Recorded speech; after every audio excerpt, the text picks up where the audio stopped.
nurses and doctors have been sounding the alarm for months on the staffing shortages in hospitals. They've been warning the situation will only get worse, and it has. The long weekend, a clear example.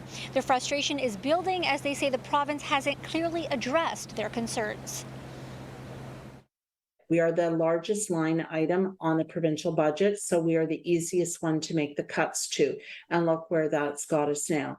The president of the Ontario Nurses Association, Catherine Hoy, says the government needs to sit down with the association and listen to their concerns. They're burnt out, they're tired, they're working ridiculous number of hours. They have occupancy rates in hospitals are up. I haven't ever seen as many emergency departments closing. I mean, you might hear one or two over a whole summer in rural locations. York Region physician Steve Flindall says due to nurse staffing shortages, the work is piling up for everyone. We're having to go get our own patients, bring them in from the waiting room, often cleaning the previous examination room just to see patients. I mean, that's not the fault of the nurses. They're doing what they can only do. I'd rather get a patient and bring them into a room while the nurses are processing blood and getting medications, because I literally can't do that. Flindall and Hoy say the major issue is retaining nurses. I can't even count the number of nurses I know that are veteran emergency nurses, experienced, excellent nurses that have left either the emergency department or the profession altogether.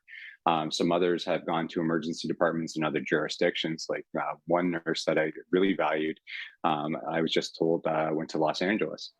Hoy says Bill 124 needs to be repealed immediately, which limits annual salary increases for nurses. They can get their licenses in the States very, very easy now with the NCLEX exam, and they go to the States where there's better opportunities, more investments in their nurses than what we do here in Ontario or Canada. And while this long weekend was a clear example of the stress the healthcare system is under, Flindall says the worst is yet to come. Once you've got kids back to school and staff have little children to look after and they're home from school, that's going to exacerbate the problem without a doubt. People of Ontario, don't wait until this happens to you, till you're affected by some sort of medical trauma or issue. You don't know what tomorrow will bring, and you could be the one at risk.